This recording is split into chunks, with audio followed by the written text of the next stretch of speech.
evening, Jamestown. I'm Rhonni LaCroix with your JCTV Friday News Update.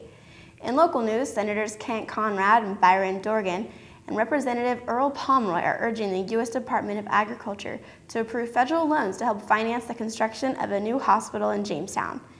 In a letter to the USDA Rural Development, the delegation supports Jamestown Hospital's application for $46 million in direct and guaranteed loans to finance the new hospital.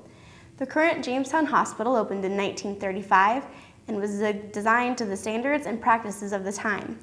The current building is built on a hillside 10 miles from Interstate 94 that results in a steep grade and access problems.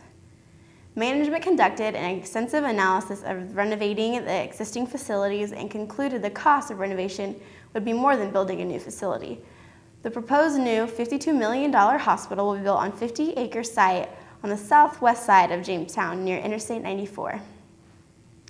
In other state news, Governor John Hoeven and the Department of Human Services Executive Director Carol K. Olson announced today the Federal Administration on Aging was awarded the North Dakota Department of Human Services a grant for around $200,000 to fund an Aging and Disability Resource Center pilot project in the Bismarck region. This is good news for North Dakota and takes us up a step closer to the kind of program we will see for the entire state. Hoeven said, the program will help inform older adults, adults with disabilities, and their families about the range of long-term care services available to them. Most importantly, however, it will provide them with personal assistance to connect them with services and resources they need. According to the department officials, the pilot project will strengthen coordination and referrals between existing service providers.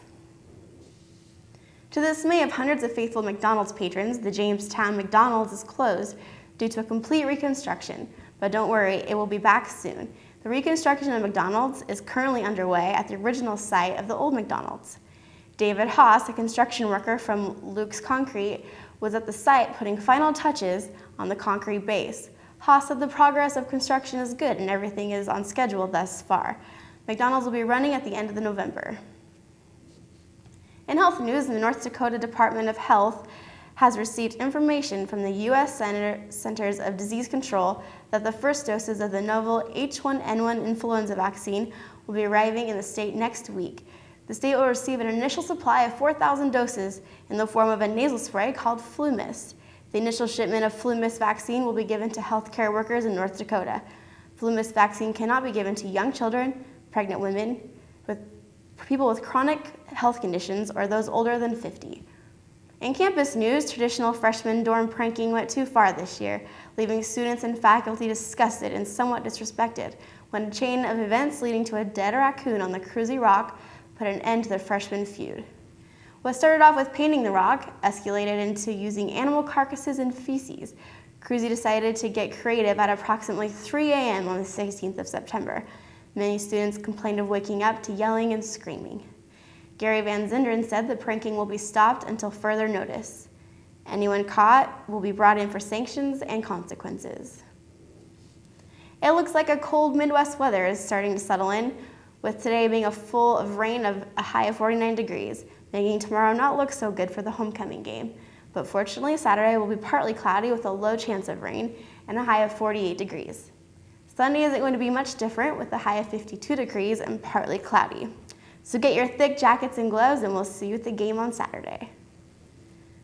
In Jimmy sports, the Jamestown College men's soccer team shook off an early deficit, battled the elements, and came away with their second win of the season.